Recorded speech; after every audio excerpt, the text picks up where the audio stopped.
Shalom, Erev Tov, good evening from Jerusalem, Israel. This is Lowell Joseph Gallen, founder of the Root and Branch Association Limited, established in 1981, and now celebrating our 40th anniversary.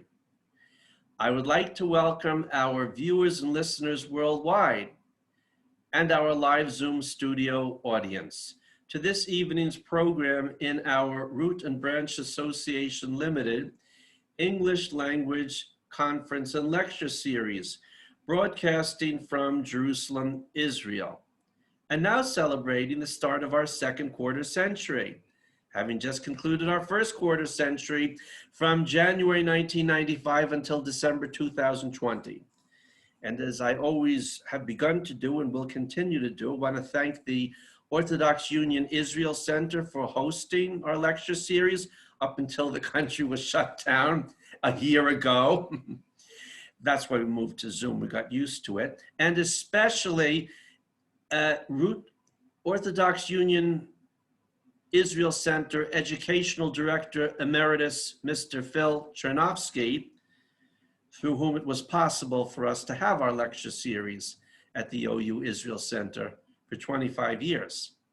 Now, today is Wednesday, May 5th, 2021 in the Gregorian calendar, and let me check, the 23rd day of ER 5781 in the Hebrew Israelite calendar. In about an hour or so, it will be the 24th day because our days start at nightfall the evening before.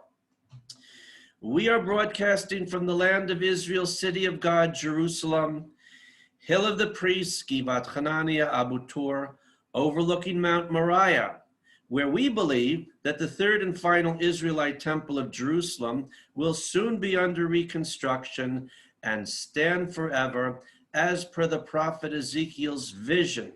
Please see the biblical book of Ezekiel chapters 40 through 48. Our speaker for this evening's program is Dr. Eliya Stromberg, who will speak about 5 lessons you must learn if you are raising a child with special needs. And now I will hand over the mic to Dr. Les Glassman, our program chair, who will introduce Dr. Stromberg.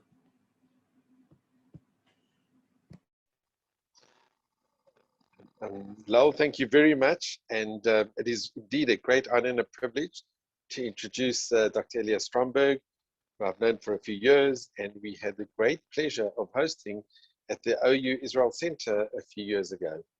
And it was a very, very successful event. Dr. Stromberg, you have an incredibly impressive CV. I'm just going to raise a few of the points before that people know who you are and your amazing and incredible achievements. So you were born in Los Angeles, and your education, you got your BA in history at the University of California in Berkeley, your MS Special Education at Yeshiva University in New York, and your PhD in Education Administration at Kansas University. You worked as a teacher, school principal, assistant professor at the Israeli Graduate School of Education at Yeshiva University in New York, and you've been a counselor and advisor to the UN School in New York City, Department of Corrections, State of Washington, the Alcohol, Drug and Rehabilitation Center in Ontario, Canada, and you've also been in private practice. You're a married father with 2 sons and a daughter, and your second son has Down syndrome. You're a grandfather of 4, and you live in Jerusalem. And I want to add that you have family also living in South Africa, where I have a special connection with. You've written a best-selling and a very, very important groundbreaking book called Chosen Fathers, Life Lessons Learned from Fathers of Children with Disabilities. And I strongly recommend our viewers out there to read this book, because it is an incredible work that you did, and the advice that you give in the book, especially from your personal experience, is invaluable. So without any further ado, I want to hand over to our esteemed guest, Dr. Eliya Stromberg.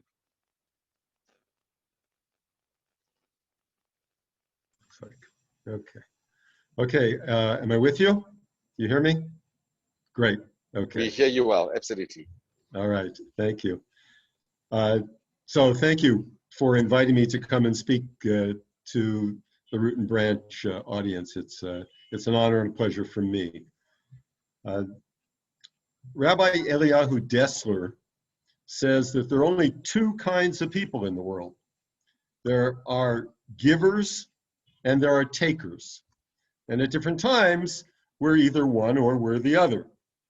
But when people give to each other, they provide opportunities for friendship and partnership and growth, which becomes mutually possible.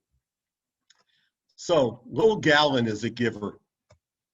In creating Root and Branch, Lowell has given you and me, all of you out there in the audience, the opportunity to learn and grow from each other.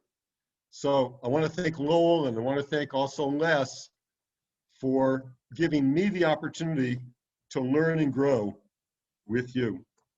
And God willing, this webinar tonight will be a catalyst for all of us to build ourselves to become a little bit better givers. So in my personal experience, raising my son with Down syndrome, who is 30 years old, and in my professional career as an educator, I've had exchanges with lots and lots of parents. And there's no group of parents who more deserve the title of giver than do those who are raising a child with special needs. In this last year, all of us have experienced life in ways we never believed we would ever experience. And we're still doing it. Across the world, people are living lives that are nothing like they've ever experienced, with little certainty as to when this scourge of fear is ever really going to end. Life is never going to be normal again, at least not the way it was before. So if you add all this experience that we've all had in this last year, on top of what a parent raising a child with special needs experiences, I believe it's fair to say that no parents have been tested this year more than we have. I'm going to say something to you which you've heard many, many times before, that Hashem does not give tests to people they cannot pass. That you have within you all the capabilities and all the strength you need to pass any test that you've been given. You may not know what to do in a given situation, and it may be very stressful for you, but if you believe in your capabilities, and if you keep searching, you'll find it. You've heard this many times before. And why have you heard it so many times before? Because it's true. That's what this webinar is all about. It's all about thriving, not surviving special needs. So there are five core challenges which every parent raising a child with special needs faces or will face at some time in their parenting career. Even though the challenge may be difficult, sometimes painful, if it's possible to frame the challenge as an opportunity to build you in some way, then if you do the work, joy naturally follows. Rabbi Abraham Twersky Jr., no, I'm sorry, not Jr., Abraham Twersky, Saul, he wrote in a gem of a little book called Growing Up, A Life Process, Here's what he said.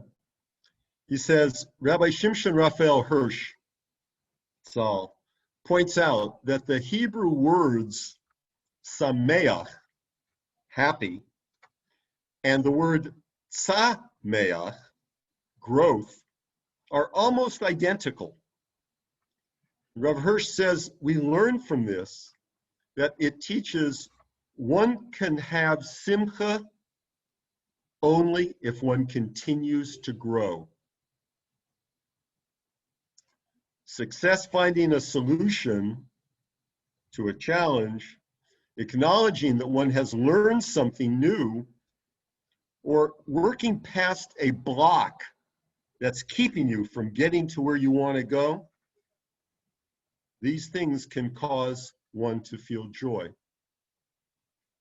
Joy hangs out with thriving, but there's little joy in just surviving. Okay, so here, I'm going to give you the big pitch of this presentation right now. The big pitch of this presentation is reframe any challenge you have into a growth opportunity. Look at it and say, okay, it's a challenge, but when I get through it, I'm going to be a bigger person, a better person, a more knowledgeable person, a more accepting person. I'm going to grow.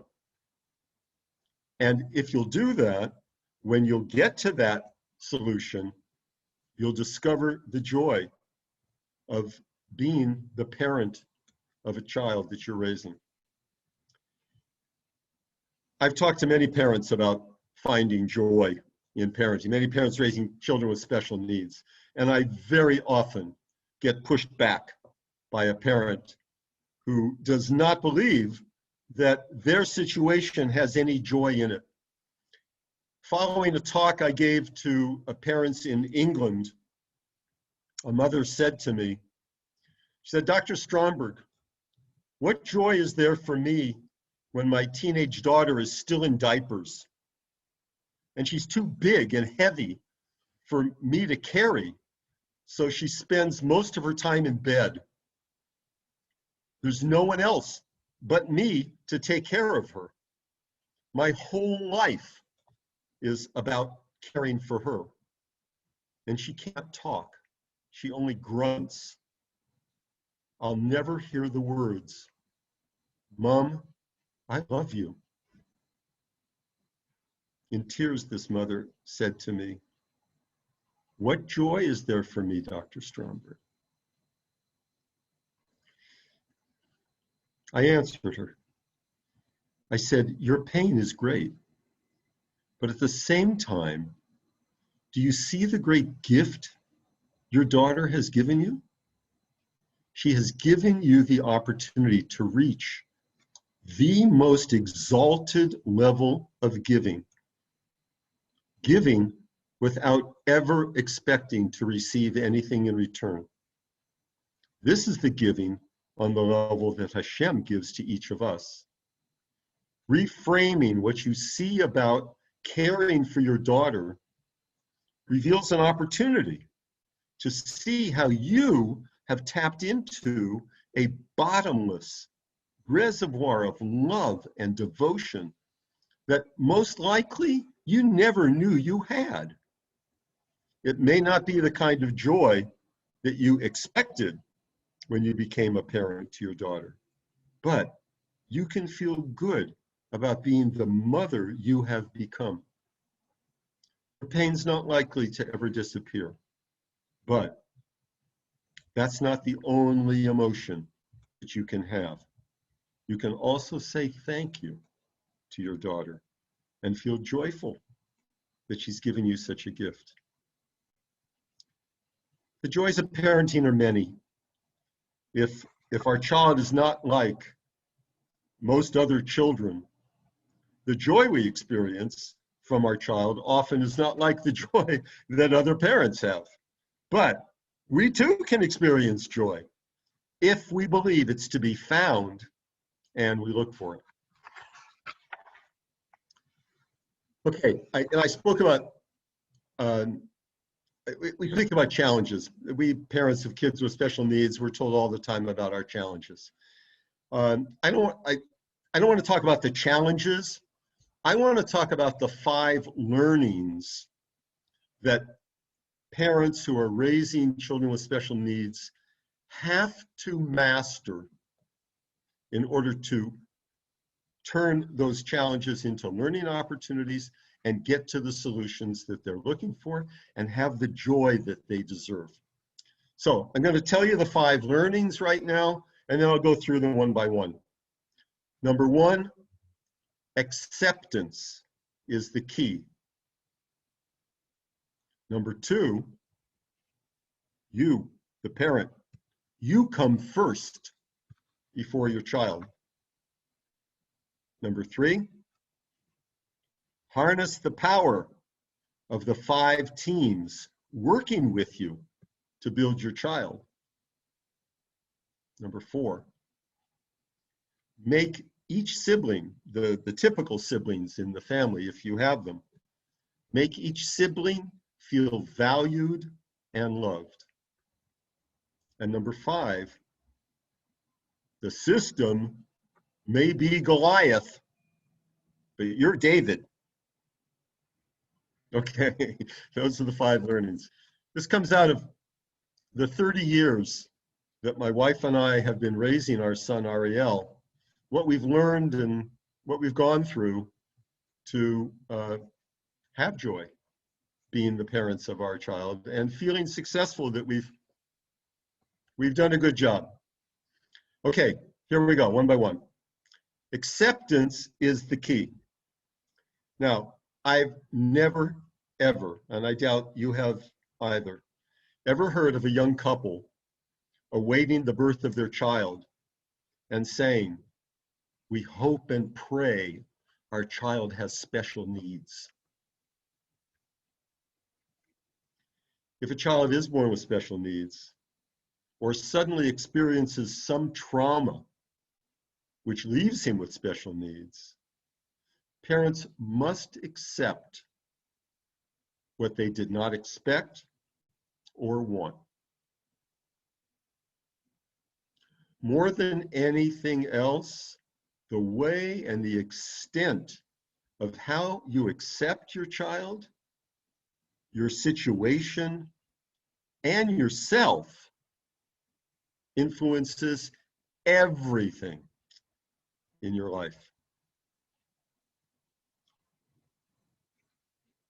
18 years ago, my wife and my son Ariel, he was about 11 or 12,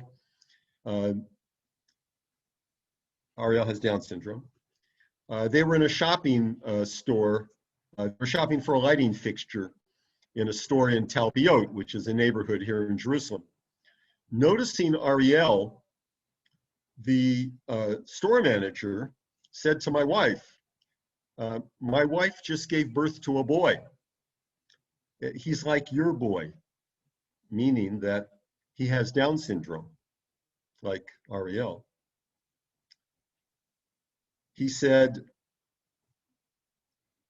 my wife came home from the hospital yesterday, but we left the baby there. My wife has never even touched our son. I wanted to bring him home, but my wife doesn't want him.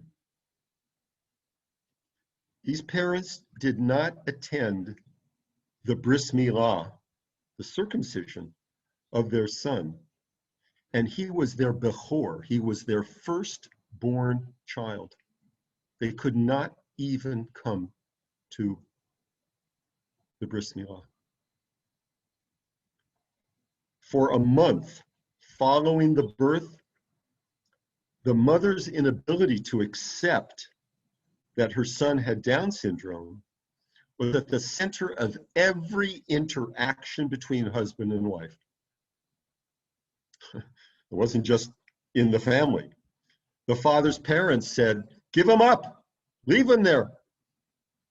The mother's parents said, bring him home, we want him.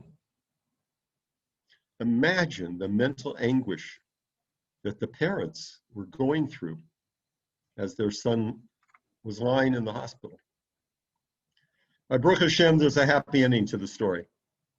My wife followed up her encounter with the father and set in motion a number of meetings between the mother and other mothers to give this mother encouragement, to give her chizuk. On the fourth Shabbos following the birth, the parents walked from their home in the Gilo neighborhood, also here in Jerusalem, to Shaare Tzedek Hospital, and the mother held her son for the first time. And after Shabbos, they brought him home.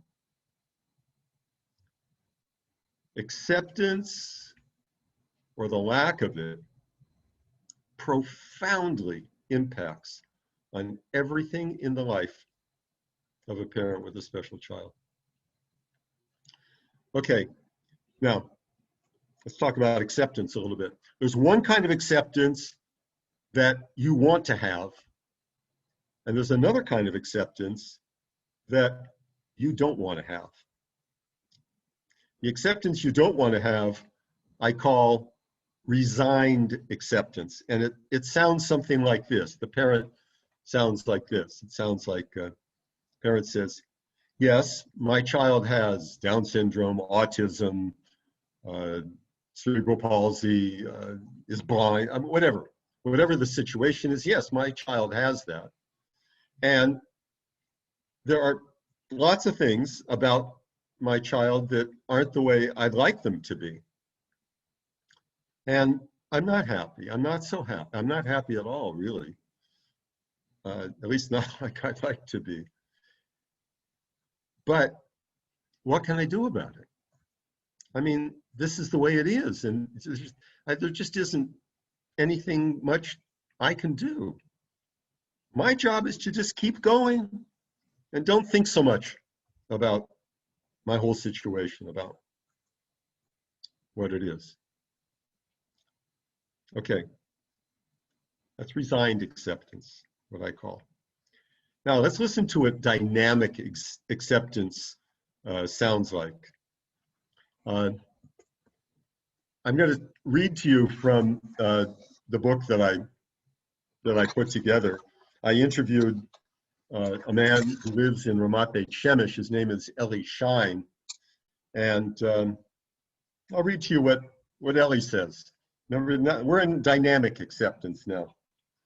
Okay, so I asked Eli, did you have any indication prior to your son's birth that he would be born with Down syndrome?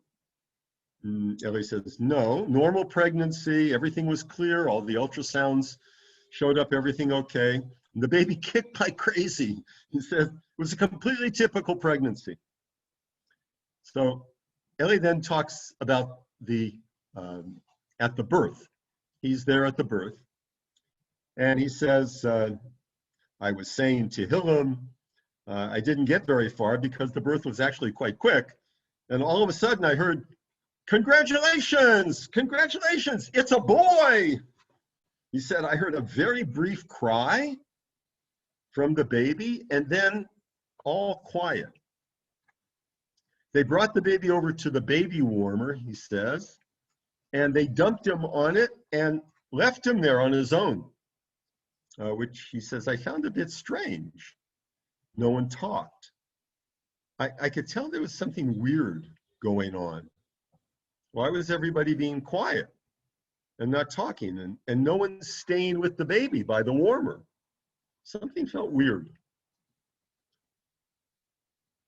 He says, I looked at the baby. I walked over to the warmer and I looked at the baby, and he was very placid and very purple, but all of our children were purple, so I wasn't worried about that.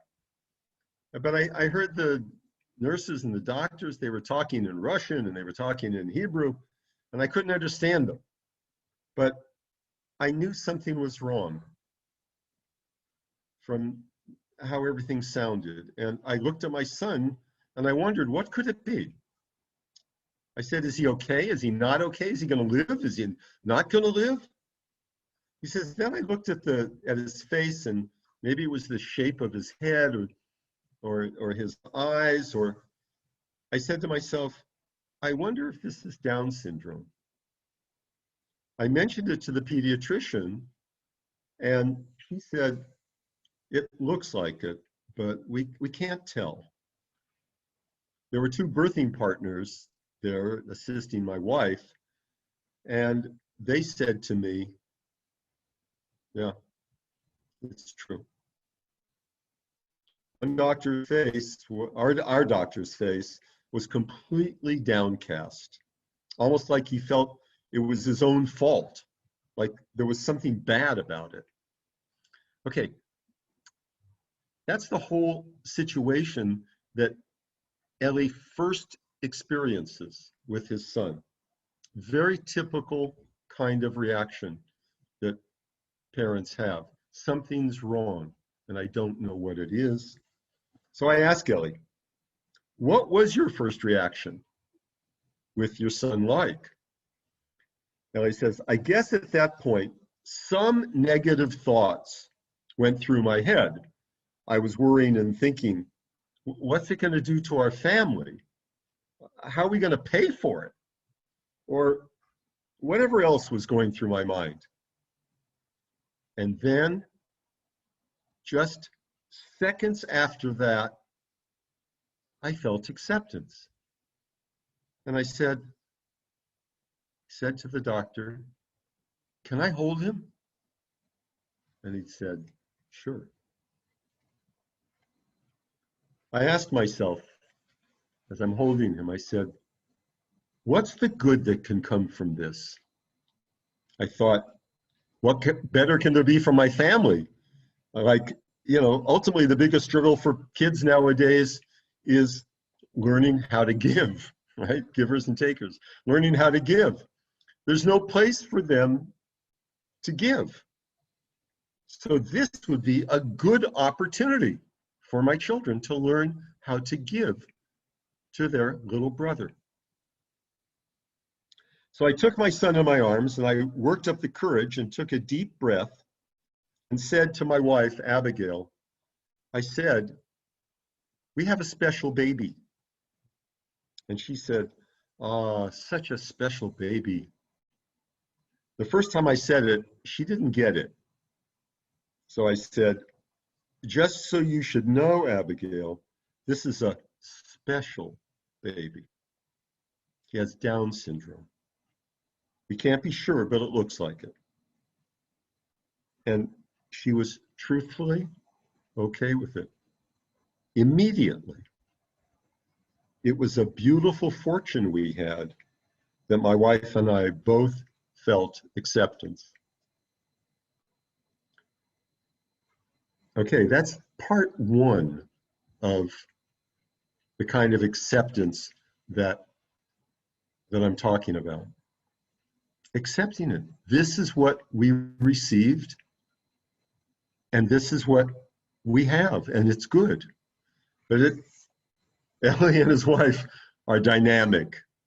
Listen to this.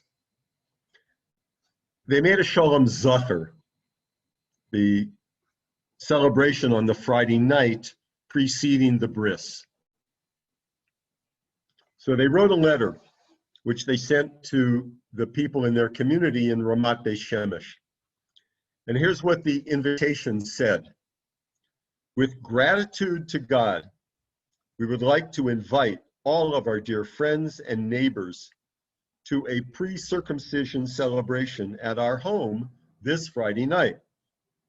We have been blessed with the privilege of bringing a special soul into the world who has Down syndrome. And we are grateful for this wonderful addition to our family. May we all have such joy from our children. Eli goes on to tell me, listen to this. He says, the Shalom Zacher celebration was rocking. There were hundreds and hundreds of people. People had never seen anything like it. It was really special. I think everyone felt something and felt our love and wanted to reciprocate, to give. It was just amazing. That's the dynamic part of dynamic acceptance. Ellie and Abigail said, we accept what we got, and we're going to make it the best it can be. That's dynamic acceptance. That's the kind of acceptance that I want parents to have. And I want you in this webinar. The difference with resigned acceptance is one says, I embrace what I have. I'm thankful for what I have. I'm going to make it the best it can be. Okay, so acceptance has to operate in three domains. You have to accept your child, who he is, who she is, what her abilities are, what her limitations are. You have to accept your situation, the new family dynamics, finances, community life, your involvement in the community, your relationship with your spouse. All those things that in your life that you're involved in, that's your situation that you now have to accept because it's all going to be impacted. And then finally, you have to accept yourself. You have to accept your feelings and your thoughts and your responsibilities. Okay, it's a lot of work, but you can do it. So let me share with you a little formula for how to begin to get towards dynamic acceptance. Okay, within each domain, your child, your situation, and yourself, you have to ask yourself, you have to describe, what is my child? What is my situation? What am I? What am I experiencing? No commentary about it. Not trying to evaluate it in any way. Just, excuse me, the factual description of what you see, what you experience. Okay. And then ask yourself, what is the way I want it to be? And what isn't what I want to be? And then you have to ask yourself, realistically, what can I change? And what can't I change? I cannot change that my son Ariel has an additional chromosome, an additional 23rd chromosome. I can't change that. But there are things I can change. Okay. Then select something that you want to change and start making the change. Start doing something to make it work and keep working at it until you get to that change. With the things you can't change, try to reframe them, to look at them, to find something about them that is actually okay, that's positive. Speak out your true thoughts and your true feelings about it. Let it come out. If necessary, get help from someone to help you work through accepting what you can't change. Okay, there are some things about acceptance that you have to accept. One of them is that dynamic acceptance isn't a switch, that you switch it on and then it's always on. Because throughout the experience of raising your child with special needs, you'll be challenged in many ways that you thought you had already dealt with. But you'll find that you're going to have to accept, once again, something that you thought was all finished. Excuse me one moment.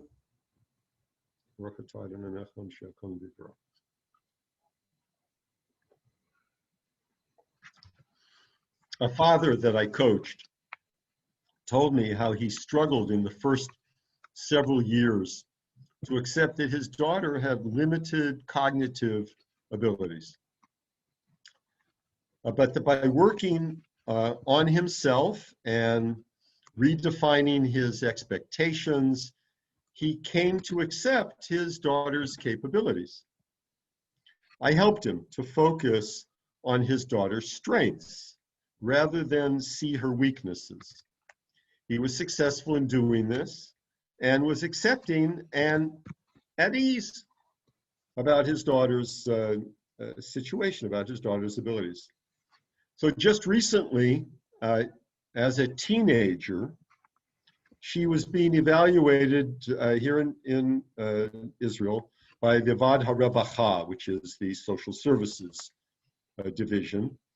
And it's a routine reevaluation that is done in order to determine what services and what financial support are coming to the family.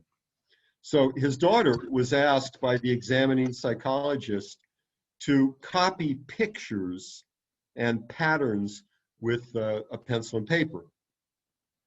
When this father saw her markings on the paper, to him, they barely resembled the models that she was to copy. And then the psychologist said to him that the figures reflected the cognitive ability of a 6-year-old. His daughter was a teenager. The father said it felt to him like a slap in the face. All over again, he had to accept that his daughter, now a young woman, had the cognitive ability of a little child. He had to take several deep breaths and then apply what he had learned about accepting himself and his child to once again be okay. Raising a child with special needs is a lifelong process. When you dynamically accept, you remove whatever blocks you from connecting to the most direct and intimate ways with your child, your situation, and yourself. And then you move forward to make things the best they can be for everyone. Here's a summary. It's a little mantra that I have made and repeat. This is your life. Dynamically accept it. Now get busy and make it good. Okay, that was acceptance. Let's come to the second learning. The second learning says, and this is one parents really have a hard time with. It says, you come first before your child. Every one of us as human beings have physical needs, emotional needs, social needs, and spiritual needs. But we parents often rationalize our neglect of ourselves by saying that after everything that I give to my child, all of taking care of all of her needs and the rest of my family and my spouse and trying to have a life, there just isn't any time left or energy for me. You think you're doing the best for your child, but you aren't if you aren't feeling in good shape yourself. So what do? Listen, this is real. The time demands and the energy required. The stories I've heard, the lack of sleep, the chocolate consumed, the coffee. Okay, so what do? You first of all have to say and believe, I have special needs which must be met. You have to believe that. Your child has special needs. You have special needs. And you have to assert yourself because no one is going to take care of you. They're too busy taking care of themselves to take care of you. Ask your spouse for help. And then ask your relief team. We'll get to the relief team. Ask your relief team for help. You have to acknowledge that you need things in order to be okay. You do not want to get to burnout. Then you're not good for anyone. So, as the shoe people say, do it. All right. Okay. Learning number 3. Harness the power of your 5 teams. Now, have you ever felt that you're all alone in raising your child? Of course you have. Have you ever said to yourself, if I don't do it, who will? I mean, after all, I know what my child needs, and I know what works and what doesn't work. So if I don't deliver what he needs, if I don't give it the way it should be given, then what's going to happen to my child?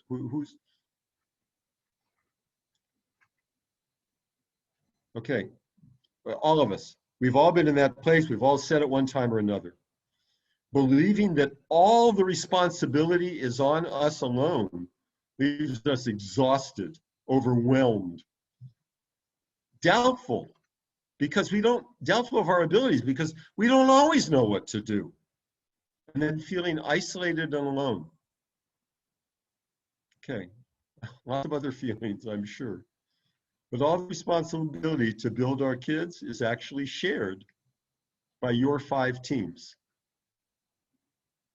And the challenge is to harness the power of those 5 teams and get them all to work for you and for what you want for your child, your situation, and yourself. Okay, now, who are the 5 teams? Now, obviously, the most important team, I call it the A team, you and your spouse. If you're a single parent, you are the A team. Okay, the second team is your relief team. I mentioned this before. The relief team. These are your close family and friends who want to help you. The relief team also includes services that you contract for, that you likely have to pay for, but you know that if you contract for those services, you can depend on receiving them. Okay, the third team are the professionals. Medical doctors, nurses, hospital staff, therapists, psychologists, educators, social workers, lawyers, accountants, insurance agents, coaches. These are the professionals. These are the people who have been assigned to you, who are available to you. It's a huge team. It's all there to work for you. Okay, the fourth team, I call the boosters. These are people and organizations whose whole purpose in life is to give you support and service, usually without charge. These are the non-governmental organizations who advocate for specific disabilities, like the National Down Syndrome Society or Autism Speaks, and every single label, every designated label has an organization behind it that advocates for the parents. Okay, also, boosters are community service programs. Whatever they are, in your community center has programs for parents, for families. They might be for you. Then there are church ministries that specialize in families who have children with special needs. obviously in the Christian faith. And then there are seminaries, Jewish seminaries and schools, which often have programs in which they encourage their students to reach out to individuals in the community and offer them assistance, offer them service. Well, these are the boosters. That's the fourth team. And then the fifth team is the virtual team. It's what we're on now. It's the books, the magazines, the podcasts, the websites, the social media, Google search. All of these things are resources for you that can help to build your child. Okay, I'm going to go into a little bit more about each of these in order to give you some ideas as how to use them. Okay, now the A team, you and your spouse, obviously, you're the most important team and the most powerful team, yet you're also the most vulnerable. We'll see. Let me ask you, are you familiar with the Shalva Institute here in Jerusalem? It's an Israeli organization serving children of special needs and their parents. It was founded by Rabbi Kalman Samuels and his wife after their son Yossi became blind, deaf, and paralyzed from a contaminated routine MMR vaccine over 40 years ago. After a number of years of caring for Yossi, the Samuels appreciated how much parents needed respite from all the giving that they do. So they started a small afternoon program in the Har Nof neighborhood, right here where I live, for a few children, which gave parents a couple of hours to themselves. They continued to expand the program until today. Shalva is a world-class model for service. They have an enormous, I think 200,000 meter campus here in Jerusalem, next to Shaare Zedek Hospital. The Kalmans together, as a team, built Shalva. Dynamic acceptance. Now, I'm not suggesting that you and I should become, we should create a Shalva. Those are exceptional, exceptional parents. But no matter what kind of trauma the Samuels experienced or what kind of loss they had, they never lost touch with their primary commitment to each other. And as a result, something that allowed them to build in the best way they wanted and knew they could do it. And it's what we can do. If we stay together, if we make our A team, husband and wife, the best team that we can be, then we're going to make everything in our life the best it can be. Okay, like I said, we're the most powerful, the most influential, but we're also the most vulnerable. Personal story. Before Ariel's birth, my wife and I were a united couple. We were basking in the joy of raising our before. We acted like a team, though we never thought about ourselves as a team. We just acted that way because we shared everything because we wanted to. We wanted our life together, and we wanted to make it that way, so we did. Enter Ariel with Down syndrome and all of his special needs. Our relationship got whomped. We each became consumed as individuals with our pain, and we couldn't give support to each other.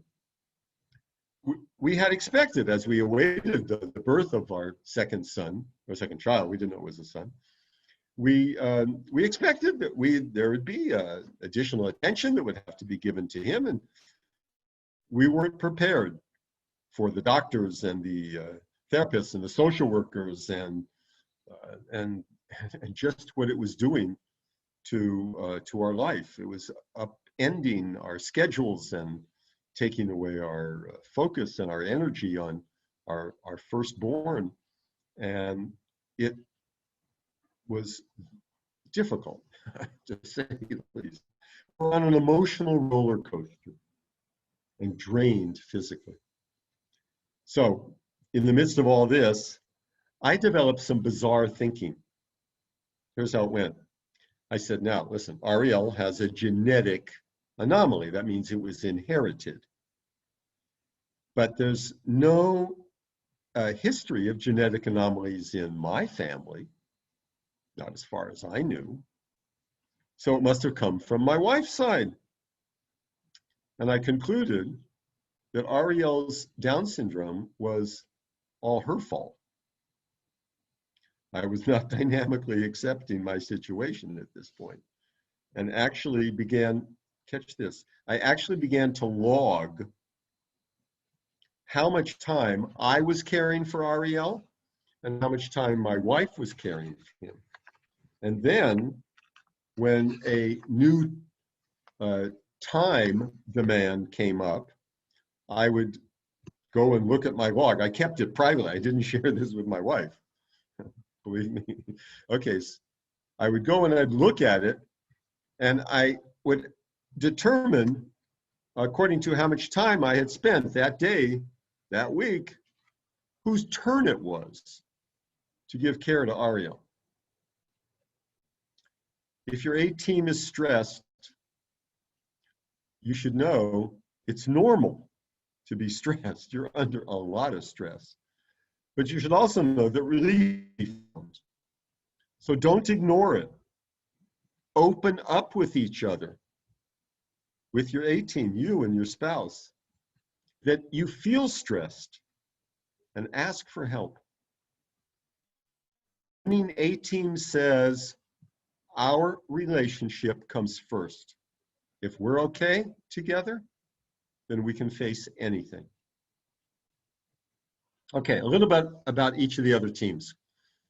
The most important thing about your relief team is to know they want to help you. They love you. They're concerned about you. The only problem is they don't know what you need. So you have to let them know. Here's what I suggest. Make a list of everything you need. Everything. Work together. Everything that would help you together as an individual, whatever, everything. Okay. And then share the list with your with your relief team. You'll be surprised at how many of those things your relief team will be willing to do for you. Things you probably would not have asked them to do, but they're willing to do it for you because they want to. When you let them help you, you're giving them the recognition that you value them, and they want that. Okay, that's your relief team. The third team are the professionals. This is a humongous team. The main challenge here is for you and your spouse to be united about what you want for your child, and then articulate it clearly to the professionals. A key strategy to harness the power of the professionals is to build alliances with the individual professionals who express genuine interest in your child and in you. Very often you sit with a team of professionals, and there may be one or two who demonstrate their real concern for you. So the thing to do with them is to contact them. Let them know how much you appreciate what they're doing for you. And then ask them for their email, or their telephone number, or whatever, so that you can keep in contact with them. You can let them know what's going on with your child, what kind of successes you're having with him, and what kind of challenges are coming up that you need help with. Okay, build alliances. Now, with the fourth team, the boosters, the whole thing here is that they don't know who you are, and you have to let them know who you are. So this is an excellent activity for your relief team to do for you, is to go into the community and research what kind of services are there for you, and who are the NGOs, the advocacy groups that are there for you. There may be local local groups. There may also be individuals in the community who just want to help, and will do things for you. Okay, so, but you have to let them know. That's the trick with the booster team. Then the fifth team, the virtual team, is this is advice that belongs for everybody, whether you're raising a child with special needs or not. Don't get lost in your virtual team. Know what you're looking for before you start to search. Your time is super valuable. Now, maybe you want to just, veg out, and you just want to chill by just surfing the internet. Well, if that's what you want to do, then that's what you want to do. Go ahead and do it. But if you really are looking for information to a question you have that you don't know where to go to, there is a lot of information that can be very helpful, but you have to know what you're looking for. Another suggestion is set a time limit for yourself. And if you don't find what you're looking for, and the time runs out, stop, because maybe it means you're not asking the right question. So rethink what you're looking for. And ask for help. Always ask for help. Ask your relief team. Ask people who are tech savvy, whom you might know. People want to help. They really do. They really do. Okay. The success of harnessing the power of your 5 teams depends on how well you, the A team, function, how you and your spouse function. When the A team's a winner, it makes certain that all the other teams are winners. Okay, the fourth learning that you must master is, if you have other children, term now is neurotypical children, you have to make each sibling feel valued and loved. Now, the most important thing for you to do is to find out, what is that child thinking about? What does he feel about having a sibling with special needs? Our Bechor, Eli, is 3 years older than Ariel, his younger brother. Eli always wanted Ariel to play with him, but usually Ariel just was not physically capable of keeping up with Eli. Up to that point, we had only said to Eli that about Ariel that he needs extra help learning to walk and learning to talk, because he just isn't as strong as Eli is. So Eli had never asked us anything or said anything indicating that he saw his little brother as being anything other than a typical annoying little brother. When Eli was about 5, my wife and I thought that it was time to introduce to him the idea that Ariel had special needs. So we said to Eli, Ariel has a problem. He has a problem that's called Down syndrome. And Down syndrome makes Ariel's muscles weak, so that it takes him much longer to learn to walk and to talk and to play. He was born that way, we said. That's how Hashem made him. We were unprepared for Eli's response. It was like a dam bursting. He flooded us with questions. Do I have Down syndrome? Will I get it? Will Ariel's Down syndrome go away? If I get it, will it go away? Will he ever be able to play with me? Does anyone else have Down syndrome? Why did Hashem make Ariel like this? We had no idea that Eli was so aware of Ariel being different. Nor did we ever imagine that he's concerned about himself becoming like Ariel. So don't think that just because your child is not verbal, not so verbally accomplished, that he doesn't see differences in the special siblings. And don't be surprised that little kids wonder if those differences will happen to them. So you want to know, you want to find out what your children are thinking and feeling about their sibling with special needs.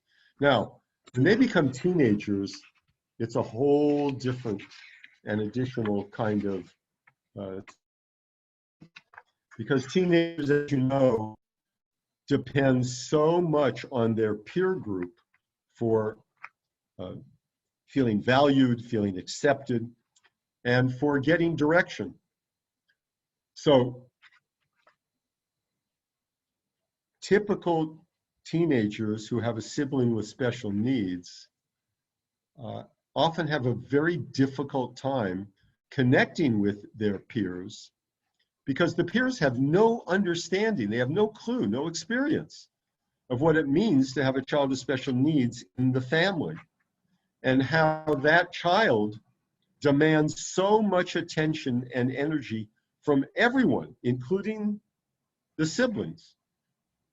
So as a result, the peers just don't understand why the typical siblings do what they do, say what they do, and like can't be with them the way all their other peers are. Okay, so Ariel has a younger sister. Her name is Rachel. And as Hashem would have it, for 20 years, we lived literally next door to a family which also had a son with Down syndrome.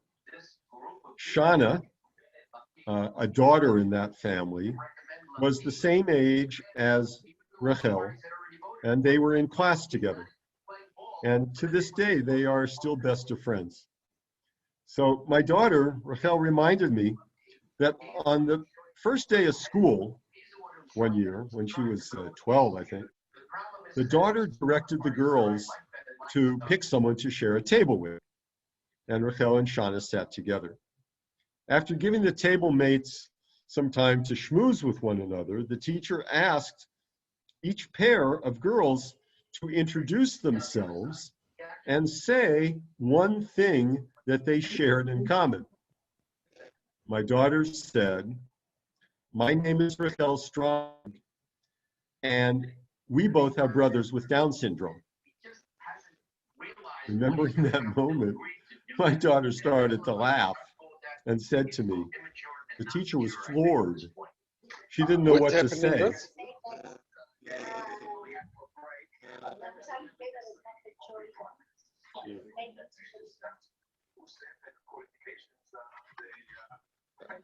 Lowell, I'm hearing others. Okay, thank you. All right, sorry. We had to mute some people. Okay, so my daughter said that the teacher didn't know what to say, and she mumbled to us, "Refuah Shlema." Refuah Shlema. My daughter, Sean, laughed at how the teacher was, but Rachel and they had each other, and they knew that they were okay. That's the power of the peer to a teenager. Okay, so what do you do? I want to try to give you some tips. First of all, you have to make sure that your typical child is protected from any physical harm that possibly your child with special needs may do to the typical children, and particularly if the special is older and the typical is younger. You have to protect them. And then you have to create an atmosphere of openness so that the typical siblings will share their thoughts and feelings. The authors, Faber and Maslish, in a classic book of theirs, said, you have to learn how to, and this is the title of their book, how to talk so kids will listen, and listen so kids will talk. And my wife and I tried to make our home as normal as possible. So we encouraged our Ellie and Rachel to invite their friends to our home. There were always treats, there were always things to do, and our home became, it was fun to be at. And so having Ariel there didn't take away from Ellie and Rachel to enjoy being with their friends. Okay, and then for teenagers, particularly for teenagers, research in your community if there's a sibling support group. Very, very valuable. Okay, the last learning. The system may be Goliath, but you're David. The system, the medical system, the educational system, social welfare system, the legal system, insurance systems, it's Goliath. This is sometimes oppressive, mammoth, impossible to do. But you have to remember, for David, okay, they are huge and you are only huge. You have to believe world expert about your child. You must believe that because you are. You know more about your child than anybody else. So, okay, you have that information, you know what works, you know what doesn't work. Then here's another very important thing for you. Organize all your information, every scrap of information that you have within each of these systems, and organize it in a way that you can draw upon it quickly when you need it. You want to back up what you say with reports and recommendations, and you need to go from one of those systems to another one of the systems and share your information. So you must get it organized. Know what your rights are. Use your relief team to help you find out what they are.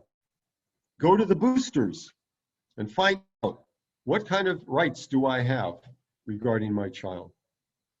And then psych yourself up before every meeting that you have. Work out an agenda for what you want to accomplish. You may not always get it, but have an agenda. Be clear about what you're after. Arrange for somebody to go with you. You are always entitled to have someone there with you who can take notes and even record what goes on in the meetings. This is not, we're not talking spy CIA stuff. This is you and your child, and you're entitled to all the information that's available to you. Okay, and then remember, they may be Goliath, but you're David. Okay, there are 5 core challenges. and 5 learnings that go along to get through those challenges. And they appear and reappear for a lifetime. You have the capability within you to turn the challenges into growth experiences, and then experiences to feel the joy. I've tried to illustrate the power of dynamic acceptance. It's the key to quickly and effectively solve any challenge you face. So once again, here's my mantra. I hope you learn it, and I hope you repeat it. This is your life. Dynamically accept it. Get busy now and make it the best it can be. Okay. Thank you. Thank you, Lowell. Thank you, Les. I'll have a drink of water, and if we still have time, I'll take any questions that anybody might have. Wow, well, Doc, I want to thank you. This has been an incredible presentation. It is really, really, very, very profound and very riveting. And, you know, you've given such wonderful tools for people to the cope isn't even the right word, but you with children with special needs, I think your methodology is something absolutely, it's workable, amazing, and it's life-changing. I think it actually is life-changing. Bezrat Hashem. So really, we want to thank, from Lal and myself, we want to thank you and for this incredible presentation that you've given. Can I just mention something which puts this, your whole talk into such focus and perspective? I was very close when I was in South Africa with somebody who actually used to come over to us for Shabbos every week nearly. And then we became very close. And then once he opened up to us and he said, you know, he lived outside of Johannesburg. He lived on the coast. And his parents never told the kids, teenagers, 18, 19. They said, you know, you've got a brother and your brother's in Johannesburg. And when he was born, he had Down syndrome, and we didn't want to burden the family. So we put him in a home. And my friend and his siblings were so upset with the parents. First, immediately wanted to visit him. Saw a stranger. They really were upset that the parents never gave them the opportunity to connect with them. And, you know, if only they would have heard your talk, if only the parents really would have heard your talk, because here he couldn't connect with his brother because all those years, you know, he never had that connection. And he was so upset with his parents for not giving the siblings the opportunity to decide for themselves if they want to, if they don't want to.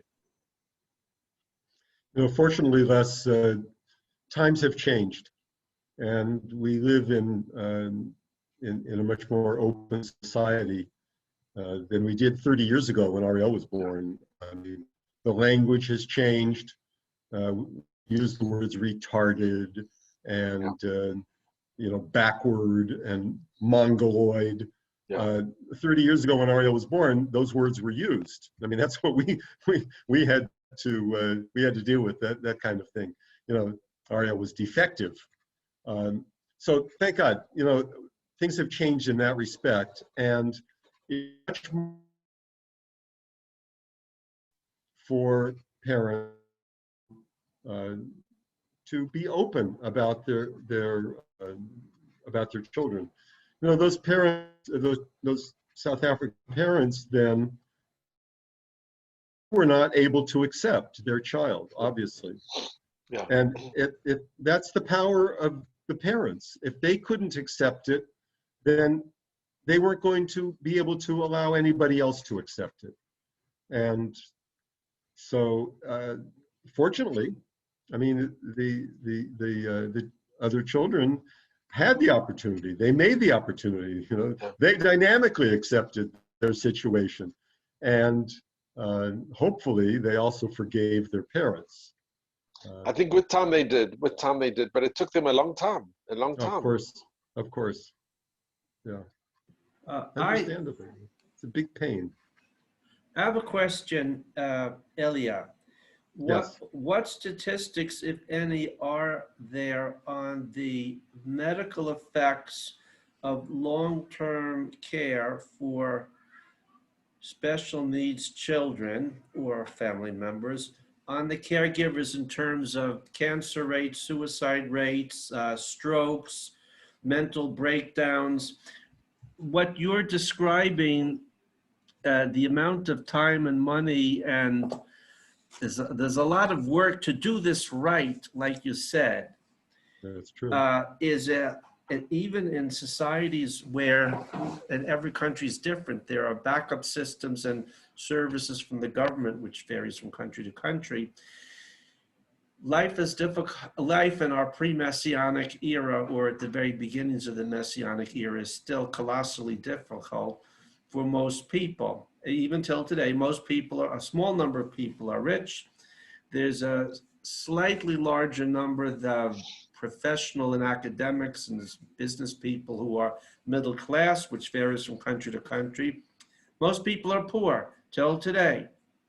And when a child comes into a family like that, so their financial needs, time needs, all sorts of needs and requirements, where if people would do what you said under the best circumstances, where they had the support teams and the support of government and the support of community and everything the best possible. What statistics, you've been looking into this for quite a long time, I imagine, are there on higher suicide rates or mental breakdowns or cancers or earlier deaths from parents who have to take care of such children or family members for a long time? That's a big question, Lowell, and I mean, I have to say, honestly, I have not looked into those statistics. The only statistic that I am aware of is there's a belief that there's a much higher divorce rate amongst parents who are raising a child with special needs. And sometimes, I mean, I've seen statistics that make that rate something like upwards to 2/3, even approaching 75% of all parents who raise a child with special needs divorce. Well, I don't believe it's like that. That's certainly not like that today. I mean, the studies go back many, many, many years suggesting that the rates are extremely high. The important thing is that there is what to do when a child comes into the family. There is enormous support. Okay, I'm obviously talking to parents in the Western world. Having been in South Africa, visiting my son who lives there, my son Eli, we've seen what poverty is like. We've seen how people live, and I don't have expectations that people in South Africa, for example, are going to get the same kind of care as people here in Israel. It's just not going to happen because economically they're not on the same level. And so the services and the support, etc. And as a result, the parents are going to do what they can do. They're going to do the best they can do. In the Western world, the services are good in most places. We have developed, certainly here in Israel, services are excellent. And in America, through Western Europe, special needs are a recognized, it's like 1 out of every 7 children in the world is identified as having special needs in one form or another. Well, that's a huge population, and it affects everyone. I mean, I have Down syndrome. I talk about Down syndrome a lot, but the what is it? The DSM-5, the official manual for the medical world for identifying the labels of what are diagnostic labels given to people. I think there are. I think I saw something like 327 labels that are given to children. Well, they've broken things down into very small parts, very small segments, and each of those segments has a diagnosis, which means that there are people who can presumably tell you what to do about that situation. Well, that exists in the Western world, and so there's a lot that can be done, a lot that's available. But again, the A-team, the parents have to get out there and go for it. They have to find it. They have to work for it. Are there certain, looking worldwide, which ethnic groups and or religious groups are better at dealing with special needs children than others? Is there any research done on that? I don't know. Okay. It's I'd say, well, in this day and age, that's a loaded question. To come out and suggest that one group is better. Listen, each group, everybody has a different way of responding. Amongst Christian communities, as I said in my presentation, there are ministries whose whole function, his whole focus, his whole reason of connecting to their community is because there is an individual with special needs in that family. And they reach out to that family and they say, we as a church are coming into, we want you to come into our family. Now, we don't have anything quite like that in Judaism.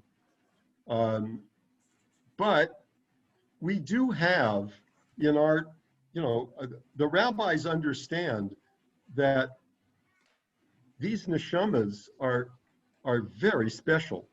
I don't know if any other religion looks at, again, I'll say Down syndrome because I know this a little better, and I know this incident is true, that it says about the Chazon Ish, who was one of the Gedolei Ador from the previous generation, that when an individual with special needs, in this case, the story is retold that an individual with Down syndrome came into his presence, he stood up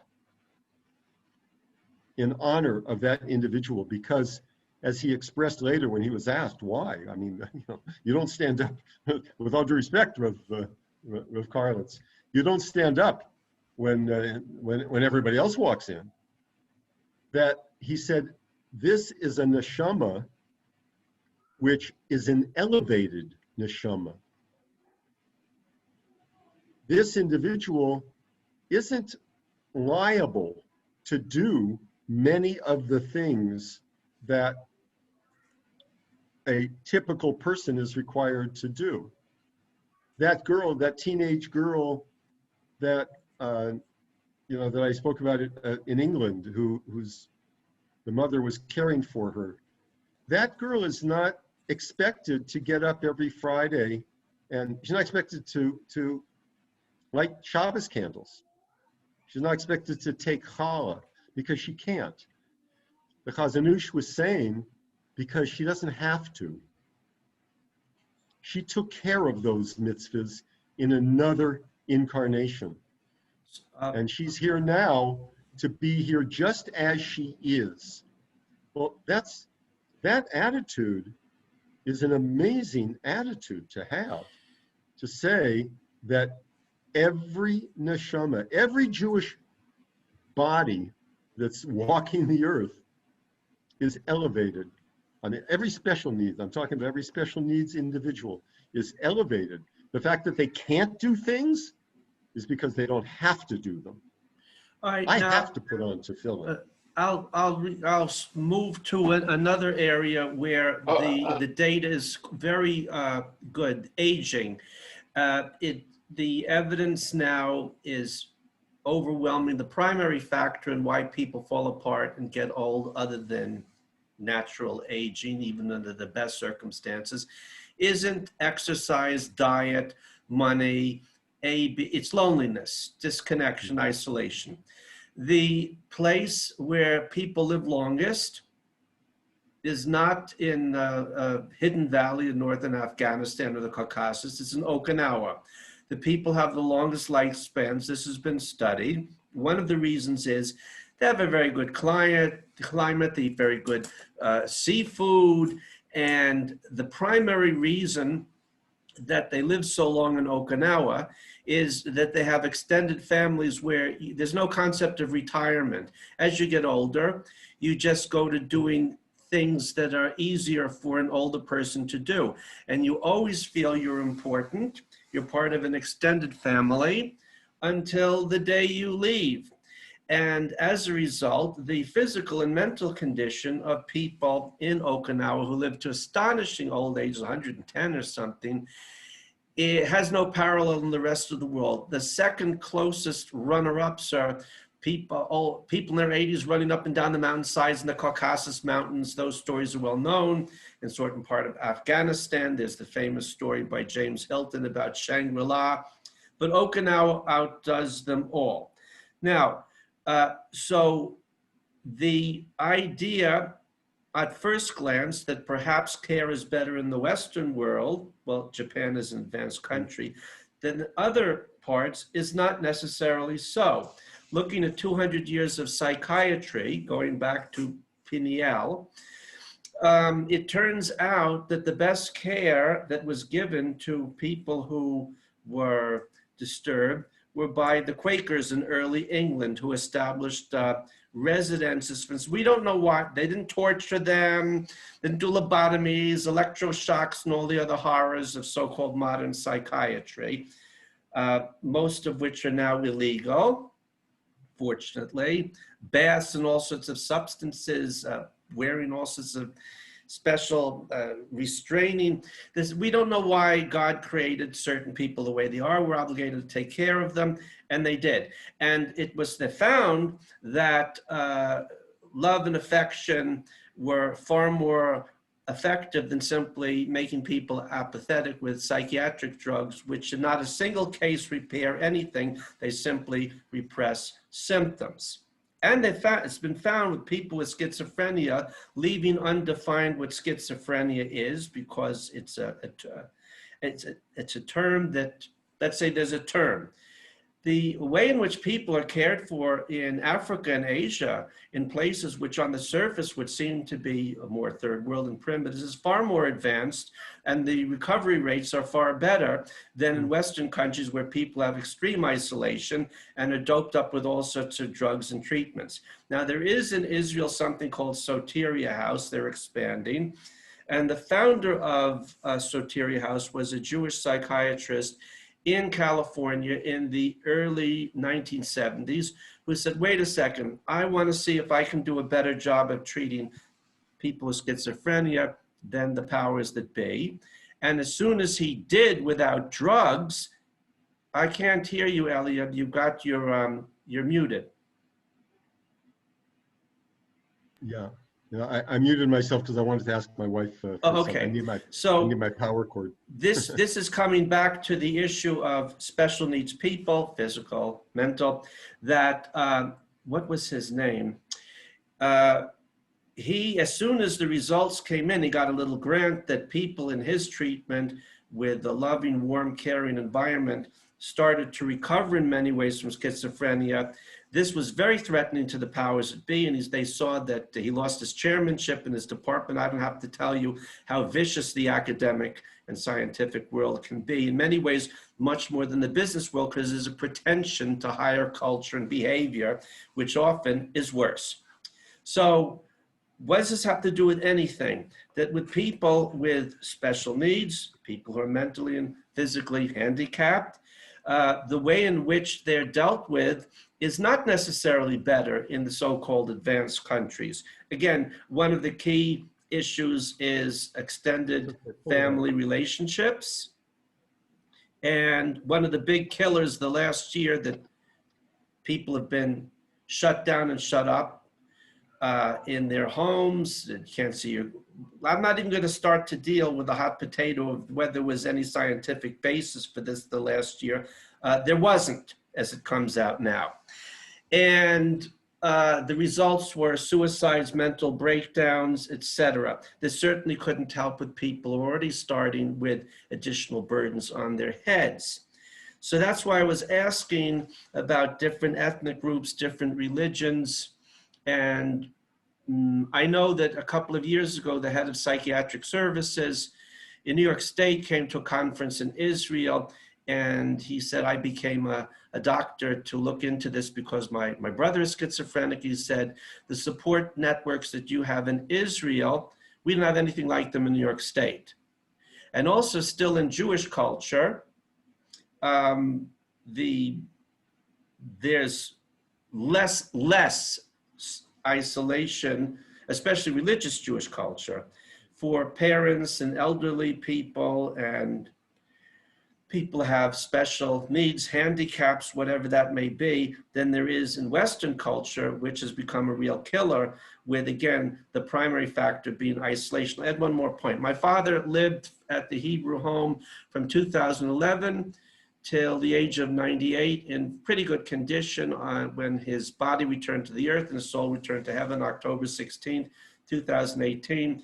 Because he was a lieutenant colonel in the reserves, having been a captain in active service in World War II, he was buried with full military honors by a military guard that came up from a base in New Jersey. And I would go and visit him when I would be in America. And what I would do every hour from his room, as I would just walk around the halls in the Hebrew home, just say good morning and good evening to the people there. And the nurses told me, they said, you don't understand what's going on here. That might be the high point of their day because they don't get visits from their families at all until about 2 days before they're going to drop dead because the family's members want to make sure they're included in the will. That's what the nurses and aides told me. And and I saw it, nobody was there. Now, part of that is people are working, that's part of it, but that's only part of it. It also is a question of how one relates to family members and aged people. So again, that's why I came back to different cultures, different religions. In ancient Greece, you didn't like your child, just put him on the hillside. You didn't like your child in Rome, you flushed them down the drainage pipe, and bones of babies have been found in excavated Roman cities. And one of the main objections that Roman philosophers had to Jews was, what's your problem with us killing kids we don't like? What's wrong with you? They talk about this. They thought that was something wrong with that. Or what, you give your slaves a day off? That all sorts of problems because the standards of behavior in the Jewish community throughout the Roman Empire were much higher than by our standards. By their standards was this, what's wrong with you? That's why I'm asking about different cultures and different religions related to this question of special needs kids. It's all very interesting what you're saying, Noel. There's no question that the more connection we can have, then the healthier it is for everyone involved. So again, I guess I from my perspective, I see that the core of it is acceptance. Right. If people accept, then they'll go and visit their family in the Hebrew home, and if they accept, they won't put their son in an institution and keep him hidden from the siblings. But I'd like to add another comment about that, agreeing with what you say. And again, religious Jewish culture comes out way ahead above other groups in the Western world and the Arab world. I was a volunteer at Hadassah Ein Kerem Hadassah in the oncology clinic from January 2019 till January 2020. I stopped going when all this started, real or imagined, a year ago. And I had occasion to visit the psychiatric ward for nonviolent people at Hadassah, and I found several surprising facts there. One was I noticed there were very few Arabs.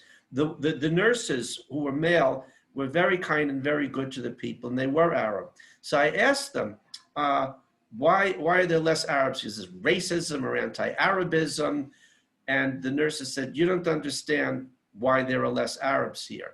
And I said, why? This, okay, let me tell you how the real world works. We are Arabs. In our culture, if someone is what you would call a special needs person, they wouldn't call it that. They would call it handicapped or retarded, or in any way not 100%. We hide, if we don't kill them, we hide them in the back rooms. So we wouldn't bring them to Hadassah, assuming there was even room here, because we'd have to acknowledge that they're different. They said that's why there was in one case an elderly sheikh who was very distinguished in his community, and he went a little bit cuckoo, and he was brought in for a while, and he recovered, and he left. But they said, in our culture, it's not like your culture. Even your culture at the best, because again, the taboos with discussing problems are everywhere. Said in our culture is very far behind your culture. We don't want to be mentally or physically handicapped, and we call it special needs. They don't regard it that way. Is a curse from Allah. They don't, it's not your special souls, and you sustain the world through your piety or your innocence, which may be true. We don't look at it that way. Maybe there are Sufi groups that are different, certain mystical orders, but they weren't there. Now I'll give you one other example, not in terms of religious groups. The Nazis had something called the T4 program from October 1939 until it was terminated by German Gentile public protest in December 1941. Before they got to work gassing and burning us, the Nazis exterminated 200,000 mentally and physically challenged people at Hartheim Castle and other places with injections and gassing primarily. And what was astonishing with this is the person who proposed the program to the Nazis was a Catholic theologian named Joseph Meyer. And when the Nazi teams would go around to institutions where it was often nuns and priests who would take care of severely really much borderline death, the nurses would say, oh no, take this one, take that one. The nuns, this is something most Jews don't know about, and this is something most Catholics would want to talk about, assuming they knew it. So there you have a very different attitude towards how do we deal with special needs people. And unfortunately, since World War II, those attitudes have spread in Western countries. I saw a shocking discussion between a Down syndrome boy in Holland and a Dutch Ministry of Health official saying, don't you think it would be better if we terminated you because you're a burden on society? And he started to cry and said, no, I want to live. And what most people don't realize is that we think the Germans lost the war. No, they didn't. They won it, because Nazi ideas about euthanasia and extermination of the very young, the very old, special needs people have spread in the Western world. When I heard that, I hit the roof. And I sent a message to the Dutch Prime Minister. I said, let me tell you something, you little Planet of the Apes monkey. I have high functioning autism, Asperger's profile, which means I have a larger brain and higher IQ than most of you. And if I was in a bad mood, I wouldn't put him in the ovens because his soul may sustain the world. I regard you as what the Nazis would call lebensunwertige Menschen, people not worthy of life. And I would put you in the gas chambers and ovens because I don't want you on my planet.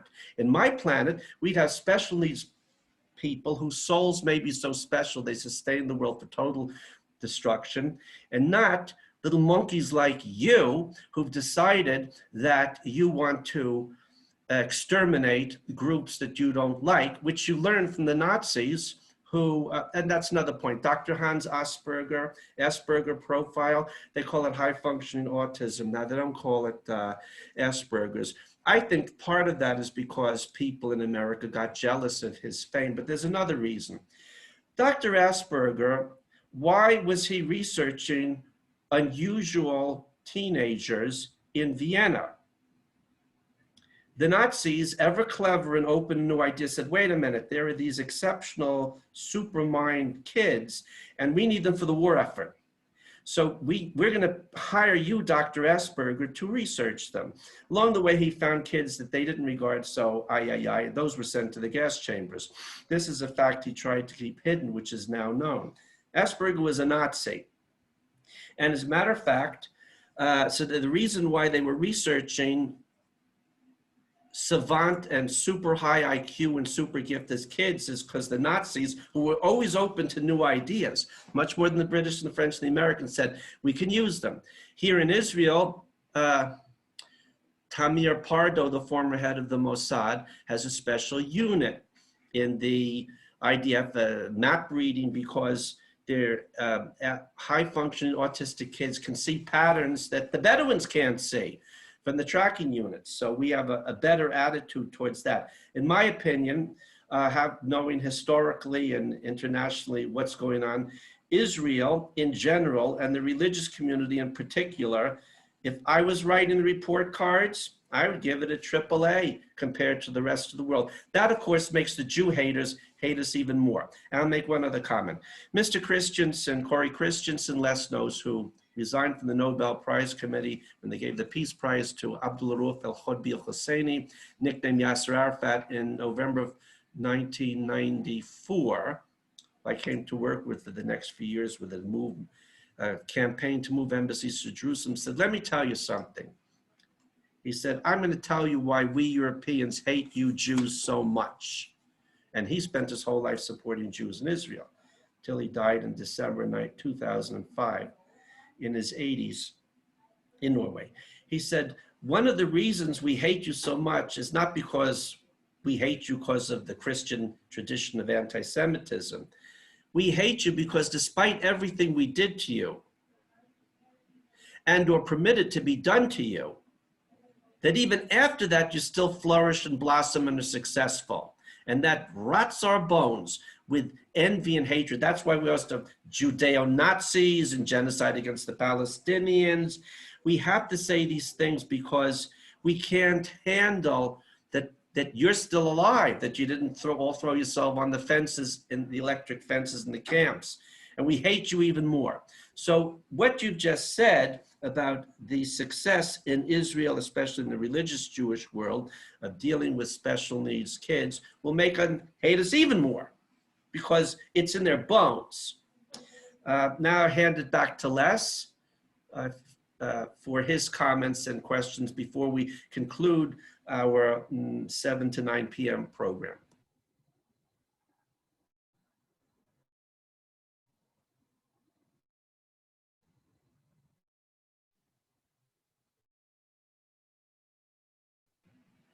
Les, we can't hear you. You've got your microphone muted.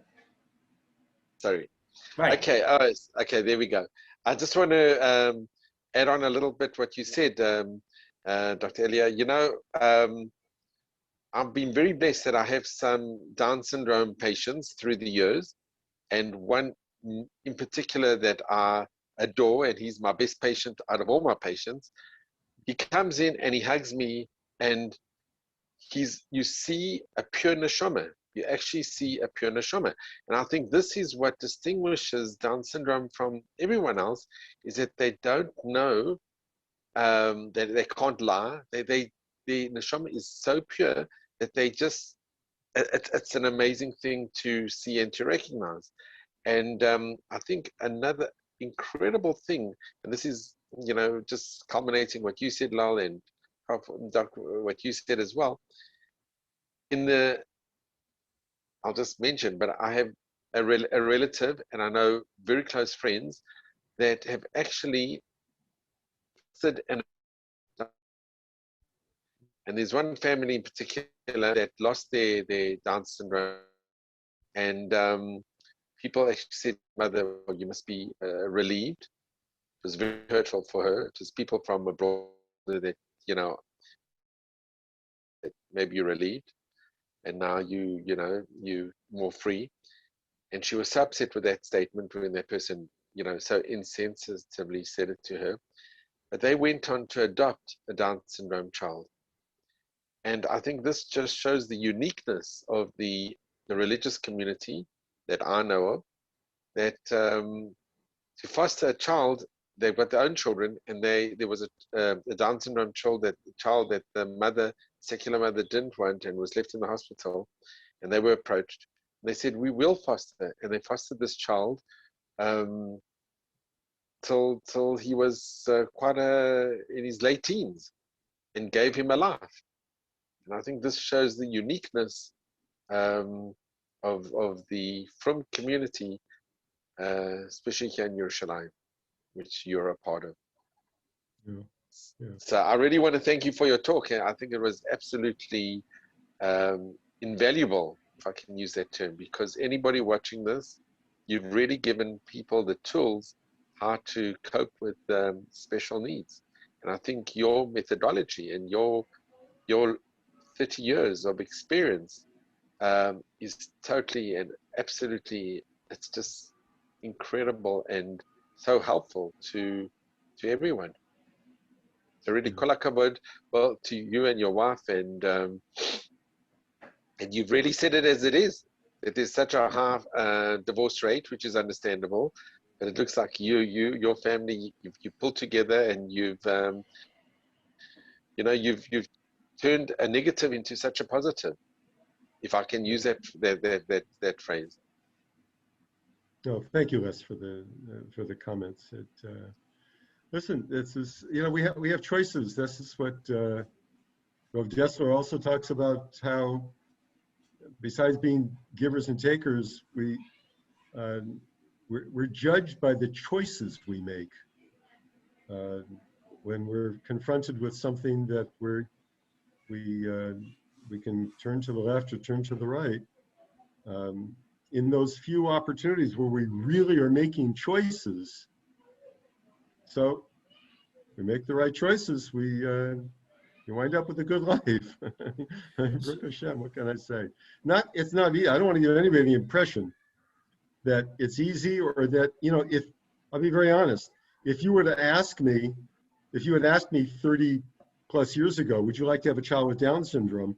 No, I don't want that. I mean, my professional career has been working with special needs, children and parents and so forth. It's not what I wanted for me.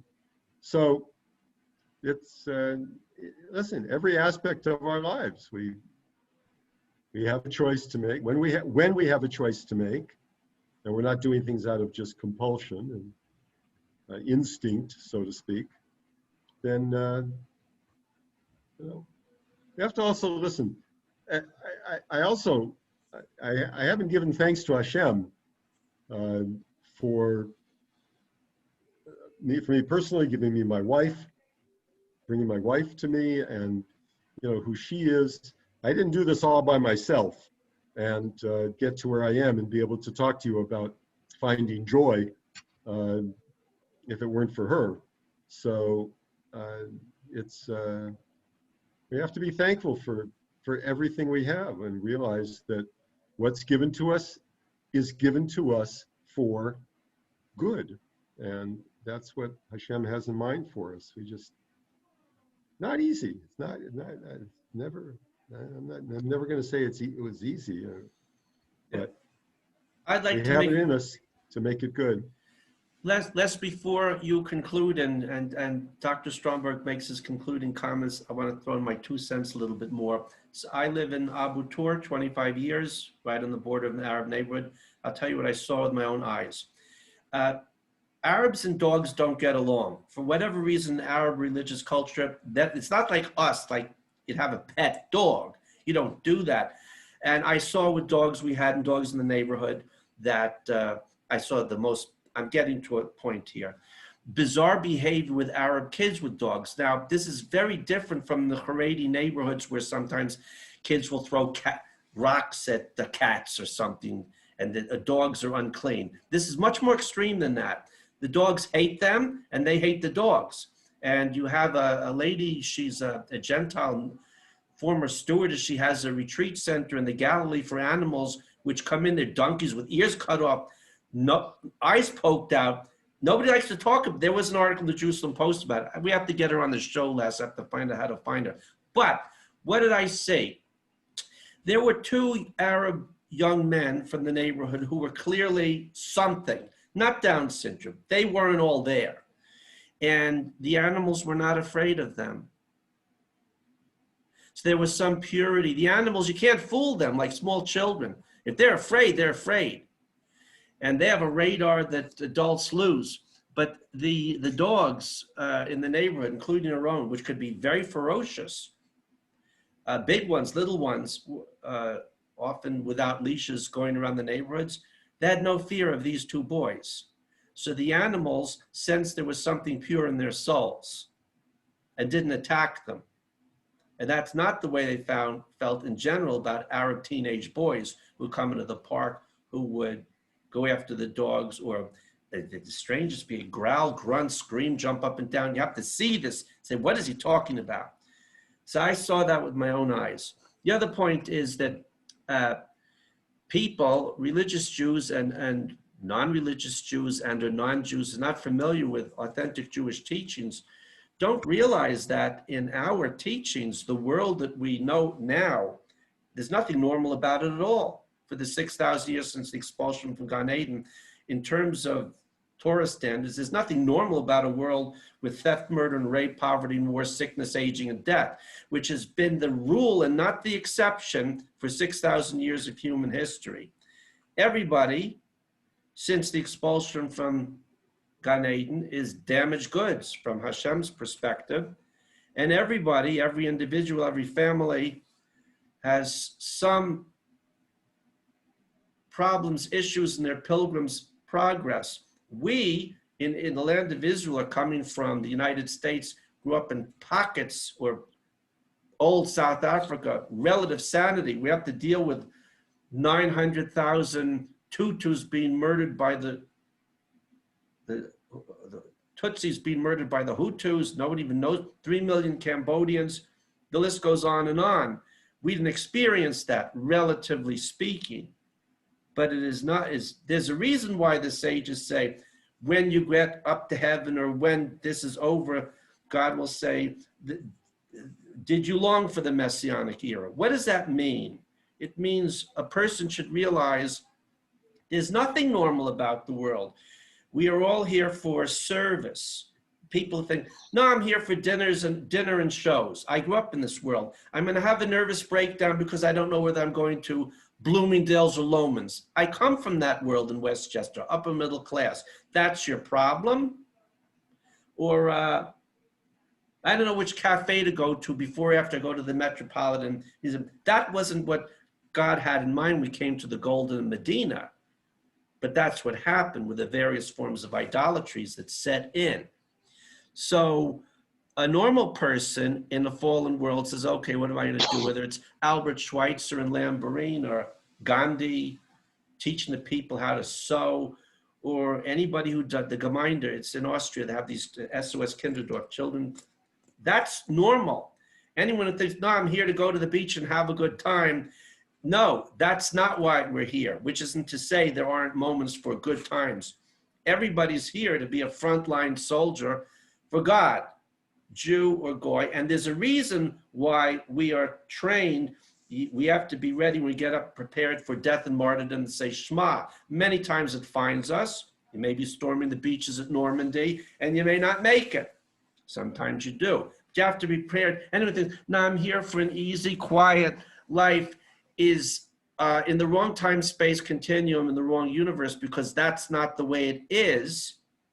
And at a certain point, that will no longer be the way it is. At a certain point, our kids, our grandkids say, Grandpa, what was it like when people got sick and old? They won't know what that means because a human genome will be regenerated, which is not artificial intelligence, which is activated idolatry, or mixing men with machines to become like Darth Vader, of the transhumanists. That is nothing. That's exactly the opposite.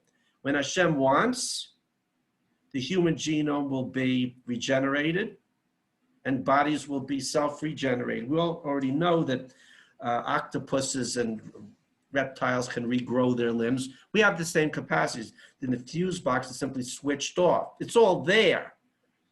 So in the meantime, anyone who thinks that, you know, I have a few quiet moments and it's supposed to be quiet, there's a reason the baby cries when it gets here. Because in the 70 or 80 years we're here, that's the rule, not the exception. So when Dr. Stromberg talks about acceptance, well, if it ain't this, it's that. Like in those Holocaust survivors you interview, Les, we're watching them, and the lady who told about seeing the 2 SS men find the baby and pick it up and tear it to pieces. Because they both went and grabbed the leg and went in opposite directions. So everybody has something, not just Jews. Everybody, until, and that's why we need the monarchy, the temple, is Israelite Jewish teachings going out from Jews as quickly as possible, especially in areas like this, where you have, in my opinion, don't get me started, that piece of garbage in Holland talking to the Down syndrome child and saying, isn't it better if you weren't here? I have family members who were in the Nazi German Wehrmacht. And when I hear that, I think, you know what? I want to invite some of them back to take you out to the forest so you won't be here. Leave those children, they're my children. So you're not going to do that, though you want to. And then there's this guy in Australia, Peter Singer, and they always say, well, you know, my parents were Holocaust survivors. Does that justify you following the path of Dr. Joseph Mengele? That's your cover? Doesn't impress me. So yeah, we got a lot of problems. And Israel and religious Jewish culture and Jewish culture in general gets a high watermark. And as Mr. Christian said, they'll hate you even more, but that's their problem. So let me hand it back to you to give Dr. Stromberg the final remarks, and you can give the concluding comments you always do in our programs.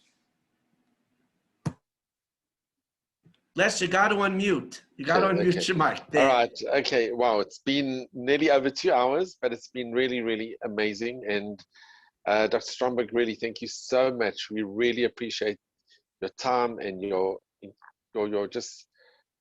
sage advice that you've given, really, and your life experience that you and your wife have had over the 30 years. And if your teachings and your methodologies that you've done, if you can instill that by people, that they can in some way follow what you've done, and be doing a tremendous service for so many families out there. And so appreciative that we have people like you. So thank you very, very much. Yeah, you're very welcome, Les, and Lowell. Thank you for giving me the opportunity to reach out to people, and God willing, we'll continue to grow together. Thank you very much. Those growth opportunities, turn the challenges into growth opportunities. Okay. Wonderful message. Thank you. Thank you very much. All the best. God bless. You will. Likewise. Bye-bye. Bye.